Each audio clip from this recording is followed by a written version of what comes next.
दक्कन के ऊबड़ खाबड़ रास्तों से लेकर उत्तर की उपजाऊ मिट्टी तक एक नाम ऐसा था जिसने युद्ध की परिभाषा बदल दी। जब दुनिया किलों और सरहदों को देख रही थी, वो देख रहे थे दुश्मन की मनोवैज्ञानिक हार। जब दुनिया को लगा कि दक्कन उनके कब्जे में है, जब शाही सेनाएं अंतहीन कतारों में चलती थी और राजा केवल ताज के लिए रक्त बहाते थे, उस समय सब रास्तों के नक्शे भूल चुके थे। पर वो नहीं, वो कभी इजाजत का इंतजार नहीं करते थे, वो केवल दुश्मन की कमजोरी की प्रतीक्षा करते थे। जब साम्राज्य अपनी भारी भरकम सेनाओं के नीचे दबे थे, तब वो हल्के थे, तेज थे और अदृश्य थे।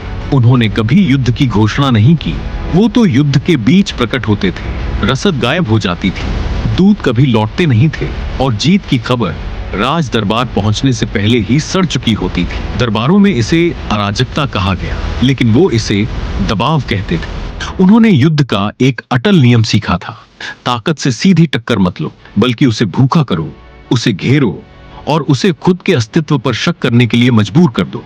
वो मैदान जीतने नहीं, नियंत्रण करने निकले थे। जब उत्तर की महत्वाकांक्षाएं जल रही थीं, तब उन्होंने सीमाएं बचाने के बजाय उन्हें मिटा दिया। वो वार करते, गायब हो जाते और फिर वहीं से उभरते जहां दुश्मन खुद को सबसे ज्यादा सुरक्षित महसूस करता था। राजा सिंहासनों पर बैठे जरूर थे, पर हकीकत में शासन उतना ही चलता था जितनी वो अनुमति देते थे। उन्हें राजधानी का मोह नहीं था, जमीन ही उनके साथ चलती थी। जब तक दुश्मनों को यह समझ आया कि यह कोई बदकिस्मती नहीं, बल्कि एक सोची समझी रणनीति है, तब तक बहुत देर हो चुकी थी।